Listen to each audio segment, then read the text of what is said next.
ഈശോമിശിഹായിരിക്കട്ടെ.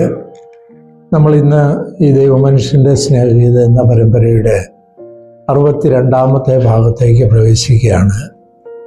ഇത് 2ാമത്തെ വാല്യത്തിലെ 2ാമത്തെ ഭാഗമാണ്.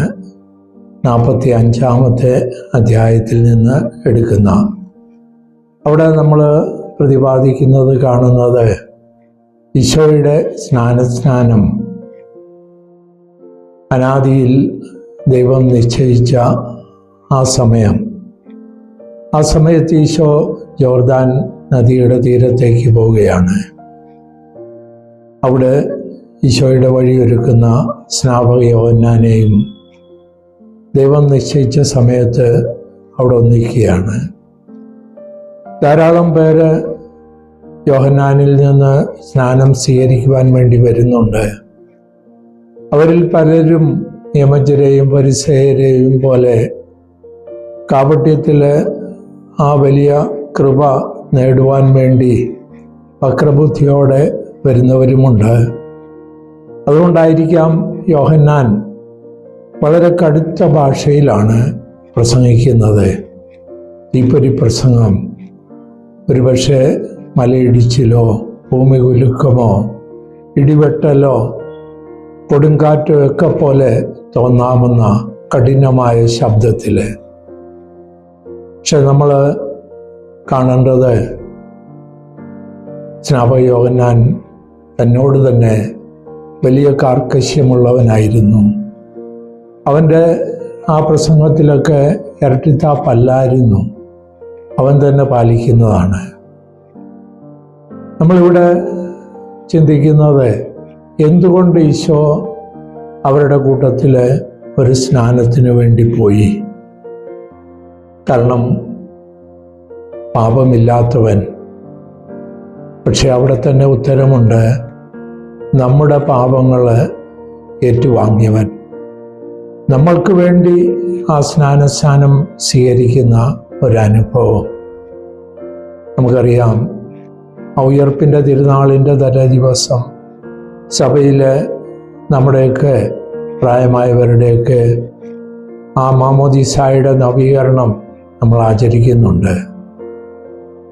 ഈ ഈശോയുടെ സ്നാനം നമ്മുടെ മാമോദീസായുടെ നവീകരണമായിട്ട് നമുക്ക് കാണുവാൻ ശ്രമിക്കാം. ആ ജോർദാനിലാണ് അത് നടക്കുന്നത്. അവിടെ ജോർദാനിലേക്ക് പോകുന്ന ആ വഴി രാജവീതിയൊന്നുമല്ല, അതൊരു നടപ്പാതയാണ്. അത് ജോർദാൻ കടന്ന് മറുകരയിലേക്ക് പോകുന്നു. ആ ജോർദാന് 1.5 മീറ്ററോളം ആഴത്തിലുള്ള വെള്ളമുണ്ട്, 20 മീറ്ററോളം വീതിയുണ്ട്.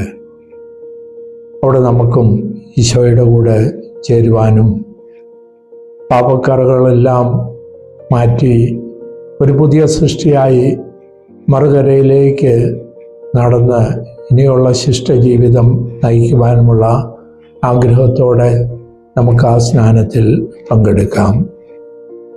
നമുക്കറിയാം, സ്നാപക യോഹന്നാൻ ഈ പ്രസംഗം നടക്കുമ്പോൾ എന്തോ ദൈവപ്രകാശം, ആകർഷണം തന്നിലേക്ക് വരുന്ന ഒരു അനുഭവം.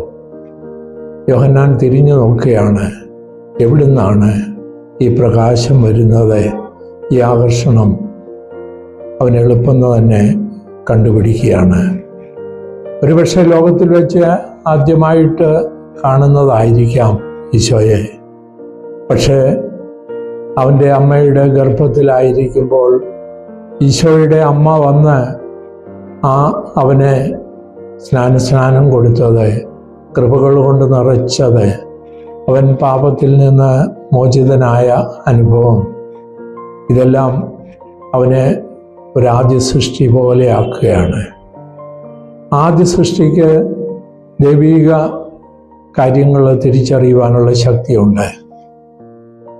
നമ്മൾക്കും ആ പാപത്തിൽ നിന്നുള്ള മോചനം, ദൈവികമായുള്ള കാഴ്ചപ്പാടുകളെ തിരിച്ചറിയുവാനുള്ള ശക്തി.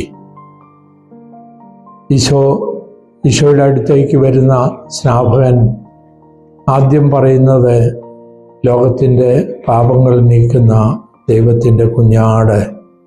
ആ കുഞ്ഞാടെന്നുള്ള ആ വാക്ക്, ആ കുഞ്ഞാടിലെ ബലിവസ്തുവാണ് നമ്മൾക്ക് വേണ്ടി ബലിയാകുന്ന ആ കുഞ്ഞാടിൻ്റെ അനുഭവം.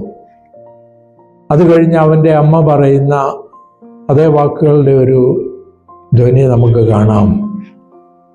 ഞാൻ നിന്നിൽ നിന്ന് സ്വീകരിക്കേണ്ടിയിരിക്കെ നീ എൻ്റെ അടുത്തേക്ക് വരുന്നുവോ?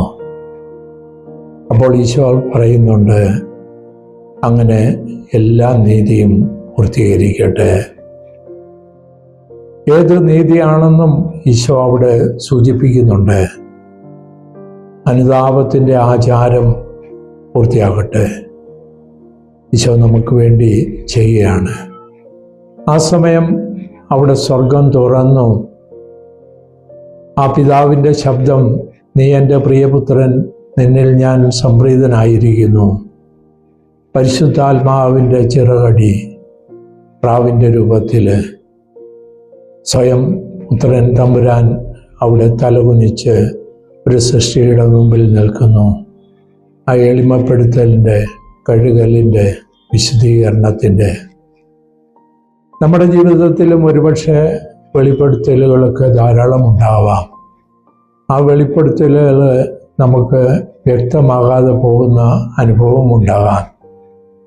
ആ പൂജരാജാക്കന്മാർക്ക് വെളിപ്പെടുത്തലുകൾ അവർ തിരിച്ചറിഞ്ഞു. ഈശോയെ ദേവാലയത്തിൽ സമർപ്പിക്കുമ്പോൾ ശമയോൻ ആ വെളിപ്പെടുത്തലിനെ തിരിച്ചറിഞ്ഞു. ആട്ടിടയന്മാർ ആ വെളിപ്പെടുത്തലിനെ തിരിച്ചറിഞ്ഞു. ഇപ്പോൾ സ്നാപയോഹന്നാനും ഈശോ വരുമ്പോൾ ആ വെളിപ്പെടുത്തൽ കൂടി അതിനെ തിരിച്ചറിയുകയാണ്. നമ്മുടെ ജീവിതം വെളിപ്പെടുത്തലുകൾ തിരിച്ചറിയുവാനുള്ള ഒരാന്തരിക പരിവർത്തനത്തിൻ്റെ, മാറ്റത്തിൻ്റെ കാലമായിട്ട് തീരാൻ വേണ്ടി നമുക്ക് പ്രാർത്ഥിക്കാം.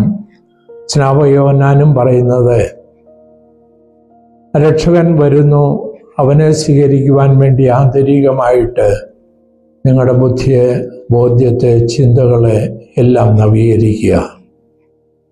അങ്ങനെ ഒരു നവീകരണത്തിൻ്റെ ശുശ്രൂഷ, കൂദാശ സ്ഥാപിക്കപ്പെടുകയാണ്. ഇവിടെ വാൾത്തോർത്തായോട് ഈശോ പറയുന്നതും ഒരു പുതിയ സൃഷ്ടിയാകുവാൻ വേണ്ടി, ബലിയാടാകുവാൻ വേണ്ടി, ആത്മബലി അർപ്പിക്കുന്നവരാകാൻ വേണ്ടി. അങ്ങനെ വാൾത്തോർത്തായിക്ക് ഈ ദർശനം, ഈശോ പറയുന്നത്, ഇതുവരെ വചനത്തിൽ കൂടി ഞാൻ സംസാരിച്ചു, പക്ഷേ വചനം ആൾക്കാർ സ്വീകരിക്കുവാൻ വിരസത കാണിക്കുന്നു. കുറച്ചുകൂടെ ആകർഷണമായ ഒരു സംരംഭത്തിലേക്ക്, ദർശനത്തിലേക്ക് ഞാൻ നിന്നെ കൊണ്ടുപോവുകയാണ്. നീ അത് ആൾക്കാർക്ക് പങ്കുവയ്ക്കണം. അങ്ങനെ ധാരാളം പേര് എന്നിലേക്ക് വരുവാൻ അത് ഉപാധിയാകണം.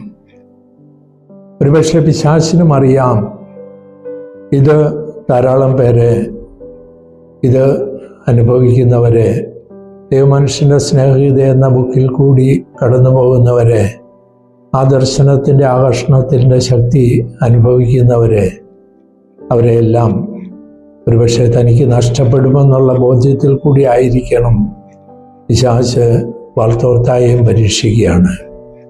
അവളോട് പറയുകയാണ്, നിന്റെ ദർശനങ്ങൾ എന്താണ്? അത് നിന്റെ ഭ്രാന്തല്ലേ? അങ്ങനെ സ്വർഗരാജ്യവും ഈശോയും മാതാവിനെയും എല്ലാം അത്ര എളുപ്പത്തിൽ നിനക്ക് നിന്റെ കരവലയത്തിൽ, നിന്റെ ദർശനത്തിൽ ആക്കാമെന്ന് നീ വിചാരിക്കുന്നുവോ? ഇത് നിന്റെ ദിവാസ്വപ്നമല്ലേ? നിന്റെ മനസ്സിൻ്റെ സൃഷ്ടിയല്ലേ? വാൾത്തോർത്ത നിസ്സംഗതയിലാണ്. അവൾ പേരും പെരുമയും ഒന്നും ആഗ്രഹിക്കുന്നില്ല. പക്ഷെ അവൾക്ക് ദൈവത്തിൻ്റെ ഇഷ്ടം പൂർത്തീകരിക്കണം. ഈശോ അവളോട് പറയുന്നുണ്ട്, ഈ ദർശനത്തിൽ കൂടി ധാരാളം ആൾക്കാരെ, ആത്മാക്കളെ രക്ഷിക്കുവാൻ സഹായകമാകും എന്ന് പറയുമ്പോൾ ഈശോ ഇത് പ്രചരിപ്പിക്കുവാൻ ആഗ്രഹിക്കുന്നുണ്ടല്ലോ. അങ്ങനെ അവളുടെ ഉള്ളിലുള്ള പ്രതിസന്ധി ഒരു പ്രത്യക്ഷമായ ഒരു വരവിന് വേണ്ടി ആഗ്രഹിക്കാതെ നിൽക്കാൻ ആഗ്രഹിക്കുന്ന അവളെ ആ ബുക്കിൻ്റെ അതിൻ്റെ പ്രചാരത്തിൽ കൂടി ധാരാളം ആത്മാക്കളെ നേടുവാനുള്ള ഇങ്ങനെ നമ്മുടെ ഉള്ളിലും ഒരുപക്ഷെ ഈ ആന്തരികമായിട്ടുള്ള സംഘടനകളുമെല്ലാം ഉണ്ടാവാം. ദൈവത്തിൻ്റെ ഇഷ്ടം നിറവേറ്റുക. സ്വർഗം തുറക്കട്ടെ. നമ്മുടെയും ആ മാമോദീസായുടെ നവീകരണ അനുഭവത്തിലേക്ക് നയിക്കട്ടെ. ദൈവം നമ്മളെ ഓരോരുത്തരെയും അനുഗ്രഹിക്കട്ടെ. ആമേൻ.